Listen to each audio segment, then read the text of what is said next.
Hello everyone, welcome back to my YouTube channel Tanisha Pharma Academy. This is Tanisha Kuril. कैसे हैं आप सभी लोग? आई होप आप सभी लोग ठीक होंगे। तो स्टार्ट करते हैं आज का वीडियो। आज के वीडियो में हम माइक्रोबायोलॉजी यूनिट नंबर 3 का एक दूसरा टॉपिक स्टार्ट करने वाले हैं, जो है फंगी। लास्ट वीडियो में हमने वायरस कंप्लीट कर लिया था। आज हम पढ़ने वाले हैं fungi. Topics to be covered in this video are introduction of fungi, morphology and structure of fungi, classification, reproduction and cultivation of fungi. So let's start the video. First, introduction to fungi. Fungi are fascinating eukaryotic organisms characterized by their heterotrophic nature and distinctive rigid cell walls composed of chitin. Basically यहाँ पे ये बोल रहा है कि जो हमारी fungi है वो यूकैरियोटिक ऑर्गेनिज्म है। What is the meaning of eukaryotic organism? Eukaryotic का मीनिंग होता है ऐसे ऑर्गेनिजम्स जिनमें जो सेल ऑर्गेनेलीज है वो मेम्ब्रेन बाउंड होती है, उनमें एक well defined cell membrane present होती है। तो ऐसे सेल्स को हम यूकैरियोटिक सेल बोलते हैं और ऐसे ऑर्गेनिज्म को हम यूकैरियोटिक ऑर्गेनिज्म बोलते हैं। और हमारी जो फंगी है वो हेट्रोट्रोपिक इन नेचर है। What is the meaning of heterotrophic? Basically heterotrophic का मीनिंग होता है ऐसे ऑर्गेनिज्म जो दूसरों पे डिपेंडेंट होते हैं अपने फूड के लिए, वो खुद का फूड प्रिपेयर करते, ठीक है। And distinctive rigid cell walls composed of chitin. अब जो फंगी है इसमें proper distinctive cell wall present होती है, जो एक रिजिड सेल वॉल होती है जो कि कंपोज्ड होती है काइटिन से, ठीक है। काइटिन और प्रोटीन से कंपोज्ड होती है जो फंगी की सेल वॉल, ठीक है। अब इसमें जो है वेल डिफाइंड न्यूक्लियाई प्रेजेंट है और कॉम्प्लेक्स सेलुलर स्ट्रक्चर्स भी प्रेजेंट है, ठीक है। हमारी जो फंगी है इसमें वेल डिफाइंड न्यूक्लियस होता है और कॉम्प्लेक्स सेलुलर स्ट्रक्चर्स भी होते हैं। They exist in two primary morphological forms: yeast, unicellular round cell, and molds, multicellular filamentous structures that form intricate networks. अब जो हमारी फंगी है वो दो फॉर्म में एग्जिस्ट करती है, दो मॉर्फोलॉजिकल फॉर्म में एग्जिस्ट करती है, जो कि है यीस्ट, जो कि यूनिसेलुलर राउंड सेल्स है, और मोल्ड्स जो कि मल्टी सेलुलर फिलामेंटिशियस स्ट्रक्चर हैं, जो एक इंट्रिकेट नेटवर्क फॉर्म कर रहे हैं। इंट्रिकेट नेटवर्क मतलब छोटे छोटे छोटे छोटे नेटवर्क से मिलके एक बड़ा नेटवर्क सिस्टम बन रहा है, दैट इज इंट्रिकेट नेटवर्क्स, ठीक है। They are widely distributed organism in the world. हमारी जो फंगी है वो वाइडली डिस्ट्रीब्यूटेड है हमारे वर्ल्ड में। The study of fungi is known as mycology. हम बेसिकली जो फंगी की स्टडी है उसको माइकोलॉजी बोलते हैं। फंगी में भी यूनिसेलुलर और मल्टीसेलुलर। हमारी जो फंगी है ये यूनिसेलुलर भी हो सकती है और मल्टीसेलुलर भी हो सकती है। They are heterotrophic organism which means they require organic compounds for nutrition और ग्रोथ। अब ये हेट्रोट्रोपिक है इसलिए ही इसे ऑर्गेनिक कंपाउंड्स की रिक्वायरमेंट है for their nutrition and growth, ठीक है। एग्जाम्पल्स हम देख लेते हैं, यीस्ट, molds and mushrooms, ठीक है। many fungi are free living in soil and water. Some other fungi form parasitic or symbiotic relationship with plants and animals. हमारी जो फंगी है ये बेसिकली फ्री लिविंग होती है सॉइल और वाटर में, और कुछ जो फंगी होती है वो पैरासाइटिक और सिम्बायोटिक रिलेशनशिप डेवलप करती है प्लांट्स और एनिमल्स के साथ। What is parasitic और symbiotic relationship? Basically parasitic relationship का मतलब होता है ये as a host plant या animal को लेती है और फिर plants और animals जो भी food prepare करते हैं उसके help से ये grow करती है, that is parasitic relationship। और कहीं ना कहीं ये plants और animals को harm भी कर रही है।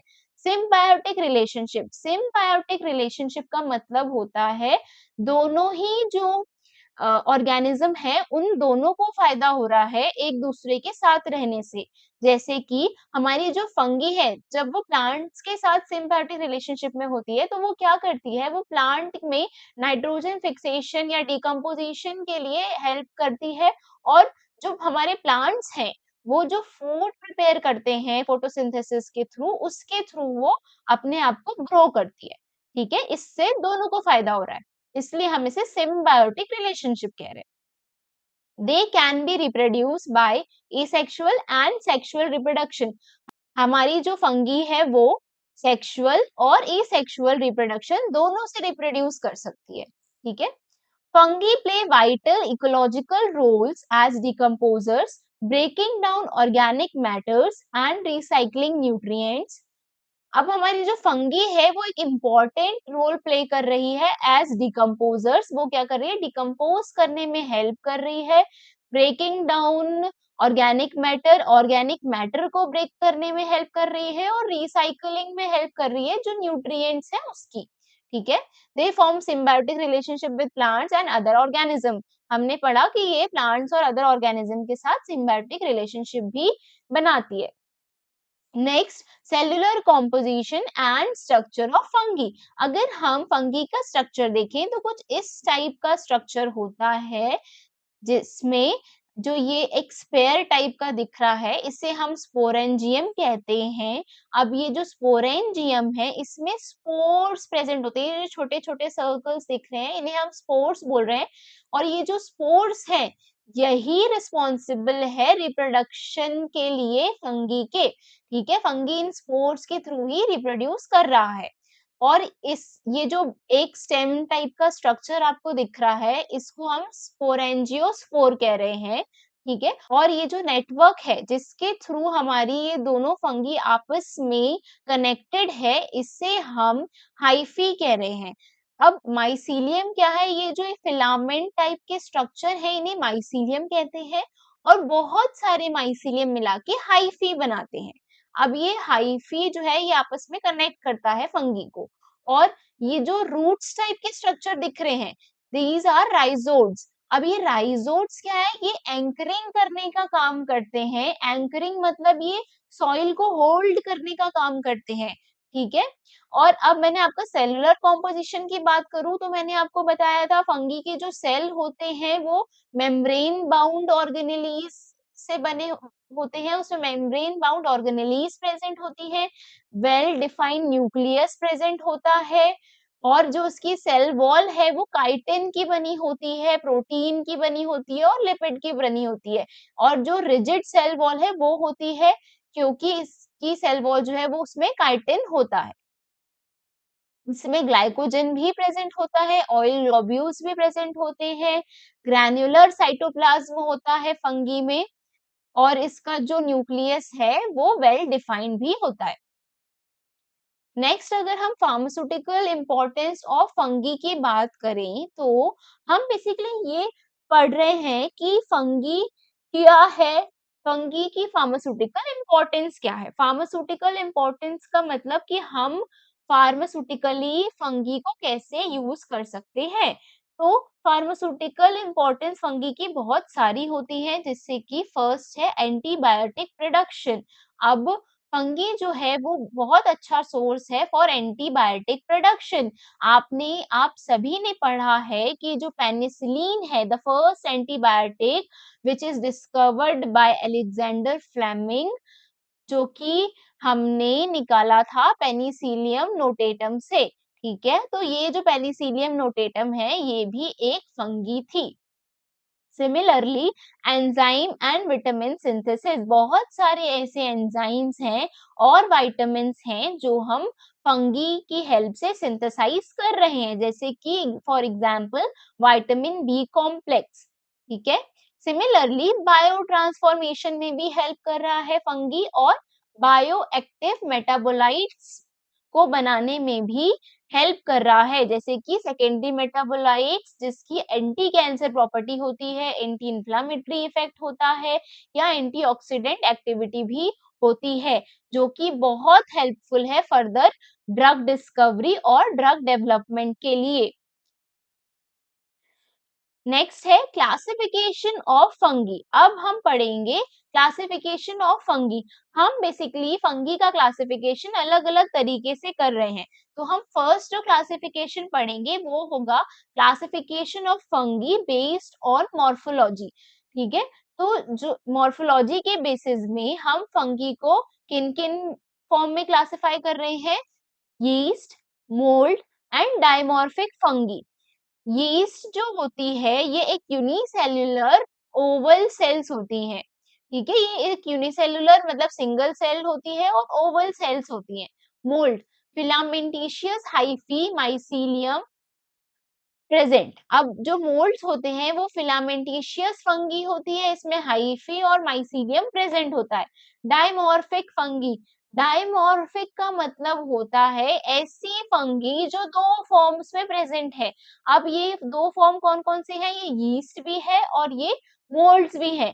डिपेंड करेगा कितना टेम्परेचर हम प्रोवाइड कर रहे हैं, उस टेम्परेचर के अकॉर्डिंग ये यीस्ट में डेवलप होती है या मोल्ड में डेवलप होती है। ठीक है, अब जो टेक्सोनॉमिकल क्लासिफिकेशन ऑफ फंगी है उसमें आता है जाइगोमाइकोटा, एस्कोमाइकोटा, बेसिडोमाइकोटा और ड्यूटेरोमाइकोटा। जाइगोमाइकोटा को हम ब्रेड मोल्स भी कह रहे हैं जिसमें स्पोरेंजियम प्रेजेंट होता है। इसके जो स्पोर्स होते हैं जो जिनसे रिप्रोडक्शन होता है उसको हम जाइगोस्पोर्स भी बोलते हैं। एस्कोमाइकोटा ये सैक लाइक फंगी है, एक बोरी जैसा इसका स्ट्रक्चर होता है, सैक लाइक फंगी होता है और इसमें जो है जो स्पोर्स होते हैं उसको हम एस्कोस्पोर्स बोलते हैं। बेसिडोमाइसिटीज, ये बेसिडोमाइसिटीज जो होती हैं इसमें इसे हम क्लब फंगी भी बोलते हैं। इसका एग्जाम्पल जो है वो मशरूम भी हो सकता है और इसमें जो स्पोर्स होते हैं उन्हें हम बैसिडोस्पोर्स बोलते हैं। ड्यूटेरोमाइसिटीज, इसे हम ड्यूटेरोमाइकोटा या ड्यूटेरोमाइसिटी भी बोल सकते हैं। ये जो है फंगी इम्परफेक्टी होता है, इसमें जो होता है एसेक्सुअल स्पोर्स होते हैं जिसके थ्रू ये रिप्रोड्यूस करता है। क्लासिफिकेशन यहाँ पे आप उसको और डिटेल में देख सकते हैं। On the basis of morphology, yeast, moulds, yeast like fungi and dimorphic fungi. Yeast, yeast are round, oval और elongated unicellular fungi. हमारी जो yeast है वो round, oval, elongated और यूनिसेलुलर फंगी है। ये आप डायग्राम देख पा रहे हो, ये ईस्ट का डायग्राम है। यूनिसेलुलर होती है मतलब सिंगल सेल है, ओवल इन शेप है और इलोंगेटेड है। Yeast reproduce by an asexual process called budding. अब जो यीस्ट है ये रिप्रोड्यूस करती है एसेक्सुअल रिप्रोडक्शन और ये जो प्रोसेस है इसे हम बडिंग बोलते हैं। बेसिकली क्या होता है, ये मान लो ये यीस्ट है और इसमें ये जो डॉटर सेल्स दिख रहे हैं इसको हम बर्ड्स बोलते हैं। ये बेसिकली बर्ड फॉर्म करता है। ठीक है, और फिर फर्दर ये जो बर्ड्स हैं ये पेरेंट सेल से अलग हो जाता है। It form white circular smooth creamy colonies on culture media. अब जो हमारी yeast है ये white circular smooth creamy colonies develop करता है कल्चर मीडिया में जब हम इसे आर्टिफिशियली कल्चर मीडिया में ग्रो करते हैं। They are aerobic but some yeast are flagellate anaerobic. अब मोस्टली जो हमारी फंगी है वो एरोबिक होती है बट कुछ यीस्ट जो है वो एनारोबिक भी होती है। The optimum temperature for growth is 32 to 37 degree Celsius. जो ऑप्टिमम टेम्परेचर होता है फंगी को ग्रो करने के लिए, जो कि यीस्ट फंगी को ग्रो करने के लिए ऑप्टिमम टेम्परेचर होता है वो होता है 32 टू 37 डिग्री सेल्सियस। ठीक है, yeast species are used in ethanol production and bakery industry. अब हमारा जो yeast है बेसिकली ये हम बेकरी इंडस्ट्री में यूज कर रहे हैं या इथेनॉल की प्रिपरेशन में यूज कर रहे हैं। Moulds, fungi which form mycelia और हाइफे आर कॉल्ड मोल्ड्स और फिलामेंटिशियस फंगी। अब ऐसी फंगी जो माइसीलिया हाइफी बना रही है, फॉर्म कर रही है, उसे हम मोल्ड्स या फिलामेंटिशियस फंगी बोलते हैं। अब माइसीलियम मैंने आपको बताया ये छोटे-छोटे फिलामेंट्स का जो नेटवर्क है इसे हम माइसीलियम बोल रहे हैं और बहुत सारे माइसीलियम मिला के हाइफी बनाते हैं। तो इस जो भी फिलामेंट है इनमें प्रेजेंट है, हाइफे प्रेजेंट है, माइसीलियम प्रेजेंट है, इसलिए हम इसे फिलामेंटिशियस फंगी भी बोलते हैं। The body of mold consists of long filaments of cells joined together. These filaments are called as hyphae. अब मैंने आपको अभी बताया कि जो फिलामेंट्स है इसमें बहुत सारे छोटे छोटे सेल्स प्रेजेंट होते हैं जो एक साथ जॉइंट होते हैं और इस फिलामेंट को हम हाइफी बोल रहे हैं। It contain multiple identical nuclei. अब जो ये हाइफी है इसमें मल्टीपल आइडेंटिकल न्यूक्लियाई भी प्रेजेंट होता है। They are strictly aerobic and optimum temperature for growth is 22 to 28 degree Celsius. जो हमारा मोल्ड्स है ये स्ट्रिक्टली एरोबिक इन नेचर है और इनको ग्रो करने के लिए जो ऑप्टिमम टेम्परेचर है वो 22 टू 28 डिग्री सेल्सियस है। ठीक है, ये स्पेसिफिक टेम्परेचर पर ही ग्रो करेगा। सिमिलरली जो हमारे यीस्ट है वो 32 टू 37 डिग्री सेल्सियस पर ही ग्रो करेगा। ऑप्टिमम टेम्परेचर रिक्वायर्ड होता है इनके ग्रोथ के लिए। Next, reproduce through small spores which can be either sexual or asexual. अब ये जो molds हैं ये reproduce करते हैं through small spores. ये जो spores हैं इनके through reproduce कर रहे हैं। अब ये sexual भी हो सकते हैं और asexual भी हो सकते हैं। Most of the species are used to produce enzyme and antibiotics. Example, Penicillium notatum, Aspergillus niger. अब जो हमारी molds है ये जो species है ये basically use होता है for enzyme production and production of antibiotic. हम enzyme का production भी कर रहे हैं इनके help से और antibiotics का production भी कर रहे हैं। Example यहाँ पे दे रखा है। Next, yeast like fungi. In some yeast like Candida albicans, the bud remains attached to the mother cell and elongated, following by repeated budding, forming chain of elongated cell known as pseudohyphae. अब क्या होता है कुछ ऐसी fungi होती है जिसे हम yeast like फंगी बोल रहे हैं। इसका एग्जाम्पल है कैंडिडा एल्बिकेंस। इसमें क्या होता है बर्ड फॉर्म हुआ, ये हमारी पेरेंट सेल है, इसमें एक बर्ड फॉर्म हुआ। अब ये बर्ड जो फॉर्म हुआ इसमें फिर से ग्रो करा इंडिविजुअल की तरह, लेकिन ये डिटैच नहीं हुआ अपने पेरेंट सेल से और स्टिल इसने फिर एक बर्ड फॉर्म किया। ऐसे करते करते ये इलोंगेटेड होती गई without detachment from parent cell. ठीक है, इसलिए हम इसको और इसने एक चेन टाइप का स्ट्रक्चर बना लिया, इसलिए हम इसको स्यूडो हाइफी भी बोलते हैं।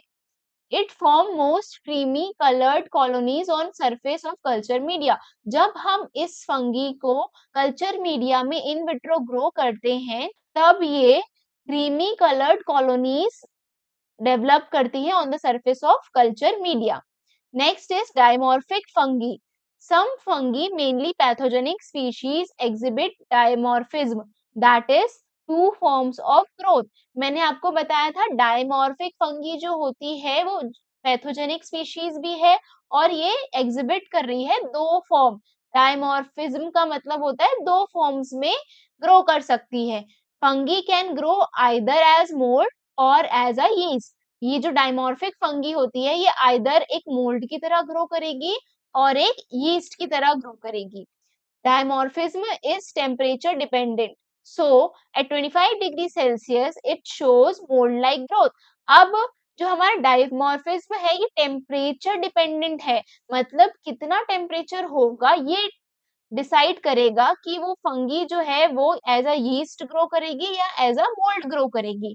मैंने आपको बताया था लास्ट स्लाइड में जो ऑप्टिमम टेम्परेचर है for growth of yeast that is 37 to 32 degree Celsius और जो हमारा मोल्ड का टेम्परेचर है वो है 25 डिग्री सेल्सियस। तो सिमिलरली 25 डिग्री सेल्सियस पर ये मोल्ड्स की तरह ग्रो करेगी और 37 डिग्री सेल्सियस पर ये एक यीस्ट की तरह ग्रो करेगी। Next, morphology of fungi. हम अगर मॉर्फोलॉजी की बात करें तो यीस्ट की मॉर्फोलॉजी हम देखेंगे यहाँ पे। तो बेसिकली यीस्ट जो है वो राउंड, ओवल और इलोंगेटेड यूनिसेलुलर फंगई है। अगर हम स्ट्रक्चर की बात करें तो ये राउंड है, ओवल भी हो सकती है और यूनिसेलुलर फंगाई है, मतलब सिंगल सेल इसमें प्रेजेंट है। इसका जो रेस्पिरेशन है दैट इज एरोबिक और कुछ जो फंगी है वो फ्लैक्यूलेटेड एनारोबिक रेस्पिरेशन भी शो करती है। ऑप्टिमम टेम्परेचर जो होता है वो है 32 degree Celsius to 37 degree Celsius.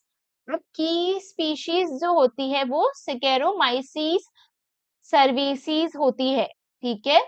Industrial use जो होता है फंगी का वो है इथेनॉल प्रोडक्शन और baking. Morphology of yeast like fungi, अब जो यीस्ट लाइक फंगी है मैंने आपको बताया ये क्या करती है, सिंगल सेल जो है पेरेंट सेल है ये, इसमें बर्ड फॉर्म हुआ, बर्ड बना हमारा, अब ये बिना डिटैच हुए इलोंगेट हुआ और फिर इसमें फिर से बर्डिंग हो गई। तो इसमें क्या हुआ, इस तरीके से एक चेन लाइक स्ट्रक्चर फॉर्म हुआ जिससे हम सूडो हाइफी भी बोल रहे हैं, ठीक है। नेक्स्ट है डायमॉर्फिक फंगी। डायमॉर्फिक फंगी मैंने आपको बताया डिपेंड कर रही है टेम्परेचर पे, 25 डिग्री सेल्सियस होगा तो ये मोल्ड लाइक ग्रोथ करेगी, 37 डिग्री सेल्सियस होगा तो ये यीस्ट लाइक ग्रो करेगी। टेक्सोनॉमी ऑफ यूमाइसिटिया ट्रू फंगी, ठीक है। अब हम पढ़े टेक्सोनॉमी ऑफ ट्रू फंगी जिन्हें हम यूमाइसिटिया भी बोल रहे हैं।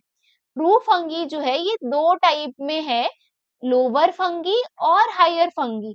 अब हम इसका फर्दर क्लासिफिकेशन देखें तो लोअर फंगी दो पार्ट्स में डिवाइड होता है, ओमाइसिट्स एंड जाइगोमाइसिट्स।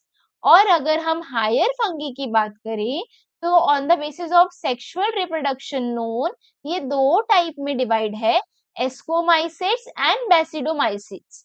ऑन और on the basis of sexual reproduction unknown, ये है ड्यूटेरोमाइसिट्स, फंगी इम्परफेक्टी भी जिसे हम बोल रहे हैं, फंगी इम्परफेक्टी भी जिसे हम बोल रहे हैं। अब हम लोअर फंगी को डिटेल में पढ़ते हैं जो हमारी थी ओमाइसिट्स, इसे हम वाटर फंगी भी बोलते हैं। ये एक पैथोजेनिक इन नेचर होती है, यूकैरियोटिक नेचर होता है, cell wall is composed of beta 13 and beta 16 glucan. हमारा जो ओमाइसिट्स हैं इन्हें हम वाटर फंगी भी बोल रहे हैं, ये पैथोजेनिक नेचर का है, यूकैरियोटिक नेचर का है और इसकी जो सेल वॉल है वो बीटा 13 ग्लाइकन और बीटा 16 ग्लूकन की बनी होती है। नेक्स्ट इसी में है क्लास जाइगोमाइसिट्स जिसे हम कॉन्जुगेटेड फंगी भी बोलते हैं। कॉन्जुगेटेड मतलब fusion, formed by fusion of protoplast characterized by zygospore formation. अब क्या है, दो प्रोटोप्लास्ट का फ्यूजन होता है तो हमारी जाइगोमाइसिट्स बनती है जिसमें जाइगोस्पोर फॉर्मेशन होता है। Next is higher fungi. Higher fungi में होता है डिस्टिंक्शन बाय स्पोर लोकेशन। अब हायर फंगी में क्या होता है, स्पोर का लोकेशन के थ्रू अलग अलग उसको हम क्लासिफाई करते हैं। एस्कोमाइसिट्स सेक फंगी। अब एस्कोमाइसिट जो है वो सेक लाइक फंगी है जिसमें जो स्पोर्स हैं वो सेक लाइक प्रोजेक्शन के अंदर प्रेजेंट होते हैं। इस सेक लाइक स्ट्रक्चर को हम एस्कस बोल रहे हैं और जो स्पोर्स है उसे हम एक्सकोस्पोर्स बोल रहे हैं। बेसिडोमाइसिट्स क्लब फंगी, बेसिकली हम बेसिडोमाइसिट्स को क्लब फंगी भी बोल रहे हैं।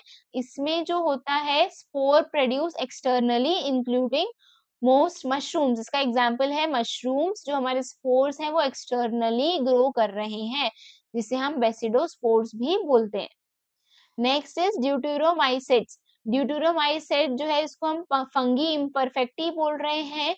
इसमें sexual reproduction stage is unknown, जो सेक्सुअल रिप्रोडक्शन स्टेज है वो अननोन होती है। बेसिकली इसकी जो मॉर्फोलॉजी होती है उसमें इरेगुलर सेल वॉल प्रेजेंट होता है। मेडिकल इंपॉर्टेंस जो होता है that includes most major human pathogens, example Candida albicans, example भी इसका कैंडिडा एल्बिकन्स है। नेक्स्ट है रिप्रोडक्शन ऑफ फंगी। अब हमारी जो फंगी है वो डिफरेंट डिफरेंट मेथड से रिप्रोड्यूस करती है। फर्स्ट इसमें जो होता है वो वेजिटेटिव मैकेनिज्म होता है। वेजिटेटिव मैकेनिज्म एक एसेक्सुअल रिप्रोडक्शन का टाइप होता है जिसमें फर्स्ट होता है बडिंग। बडिंग मतलब जो हमारी पेरेंट सेल है इसी में जो डॉटर सेल है वो ग्रो करना चालू होती है, फिर हमारा जो न्यूक्लियस है वो डिवाइड होता है और फर्दर ये एक इंडिविजुअल सेल में ग्रो करती है जिसे हम डॉटर सेल बोलते हैं। सिमिलरली बाइनरी फ्यूजन में क्या होता है, हमारे एक सिंगल न्यूक्लियस है, सिंगल सेल है, उसमें पहले हमारा जो साइटोप्लाज्म है वो डिवाइड होना चालू होता है, फिर हमारा न्यूक्लियस डिवाइड होना चालू होता है, फिर ये 2 पार्ट में डिवाइड हो जाता है, 2 न्यूक्लियस बन जाते हैं और फिर धीरे से ये सेल डिवीजन होता है और 2 अलग-अलग सेल्स बन जाते हैं। Next is fragmentation. अब फ्रेगमेंटेशन में क्या होता है, जो भी हमारा फंगी है वो जब अलग अलग फ्रेगमेंट में कट होता है तो each fragment develop into a new individual fungi. जो भी अलग फ्रेगमेंट है वो डेवलप हो जाता है एक न्यू इंडिविजुअल फंगी में। Next is reproduction through asexual spores. अब रिप्रोडक्शन थ्रू एसेक्सुअल स्पोर्स में क्या होता है, जिसे हम कॉनिडिया कह रहे हैं। कॉनिडिया जो है एक ऐसे टाइप्स ऑफ स्पोर हैं जो नॉन मोटाइल इन नेचर होते हैं, एक्सोजीनियस स्पोर्स होते हैं, फॉर्म्ड ऑन हाइफल टिप्स। जो हाइफी है उसकी जो टिप्स है उसमें कॉनिडिया बन रहे हैं। ये non motile type of spores है, एक्सोजीनियस स्पोर है, आउटसाइड प्रेजेंट है और हाइफी की टिप में प्रेजेंट है। स्पोरेंजियोस्पोर्स। स्पोरेंजियोस्पोर्स जो होते हैं फॉर्म्ड इंटरनली विद इन अ सेक। जो हमारे स्पोरेंजियोस्पोर्स होते हैं ये इंटरनली बन रहे हैं इनसाइड अ सेक। अब ये जो स्पोर है ये सेक के अंदर ग्रो कर रहे हैं, जिसे हम स्पोरेंजियम बोल रहे थे। नेक्स्ट है ज़ूस्पोर्स। अब ज़ूस्पोर्स जो होते हैं motile sales with flagella aquatic. अब ये ज़ूस्पोर्स ऐसे टाइप ऑफ स्पोर होते हैं जो एक्वाटिक स्पोर्स होते हैं जिसमें फ्लैजिला प्रेजेंट होता है। ये जो फिलामेंट टाइप का स्ट्रक्चर है इसे हम फ्लैजिला बोल रहे हैं, टेल टाइप का स्ट्रक्चर है, इसके थ्रू ये मोर्टेलिटी शो करता है और ये एक्वाटिक नेचर का होता है। Next is sexual cycle. अब सेक्सुअल साइकिल में क्या होता है, हमारा सबसे पहले माइसीलियम होता है। मैंने आपको बताया था माइसीलियम जो है ऐसे एक फिलामेंट टाइप का स्ट्रक्चर है, ये हमारा माइसीलियम है। अब इस माइसीलियम से क्या होता है, प्लाज्मोगेमी होती है। प्लाज्मोगेमी, ये स्टेज दिख रही है, दिस इज प्लाज्मोगेमी। इसमें क्या होता है, cell from two different mycelia, जो 2 डिफरेंट माइसीलिया है उसके जो ये सेल्स हैं 2 डिफरेंट माइसीलिया के, ये फ्यूज होते हैं और एक डाइकैरियोटिक सेल बनाते हैं। डाइकैरियोटिक सेल बनाते हैं जिसे हम एक हेटेरोकैरियोटिक स्टेज भी बोल रहे हैं, क्योंकि इसमें 2 डिफरेंट माइसीलिया के सेल्स प्रेजेंट हैं और 2 अलग-अलग न्यूक्लियस प्रेजेंट है, इसलिए हम इसे एक हेटेरोकैरियोटिक स्टेज भी बोल रहे हैं। नेक्स्ट क्या होता है इसमें, नेक्स्ट होता है हेटेरोकैरियोटिक स्टेज। अब हेटेरोकैरियोटिक स्टेज में क्या होता है, एक सिंगल जो है साइटोप्लाज्म होता है उसमें 2 अलग-अलग न्यूक्लियस प्रेजेंट होते हैं। इसको हम हेटेरोकैरियोटिक स्टेज भी बोल रहे हैं, जिसमें 2 जेनेटिकली डिस्टिंक्ट न्यूक्लियाई प्रेजेंट हैं जो अभी तक फ्यूज नहीं हुए। 2 जेनेटिकली डिस्टिंक्ट मतलब इन दोनों का जो जेनेटिक है वो अलग होगा। इस जो न्यूक्लियाई है इसका जेनेटिक अलग मटेरियल अलग होगा और इस ये जो न्यूक्लियाई है इसका जेनेटिक मटेरियल अलग होगा। क्यों? क्योंकि ये दोनों अलग-अलग माइसीलियम से मिले हुए हैं, लेकिन इनका जो साइटोप्लाज्म है वो फ्यूज हो गया है। उसके बाद होता है कैरियोगैमी। इसके बाद होता है कैरियोगैमी। अब कैरियोगैमी में क्या हो रहा है, nuclei fuse to form a diploid zygote. अब जो ये न्यूक्लियाई थी, 2 अलग-अलग न्यूक्लियाई थी, ये आपस में फ्यूज होने लगी। देख रहे हो आप इस तरीके से फ्यूज हो रही है to form a diploid zygote.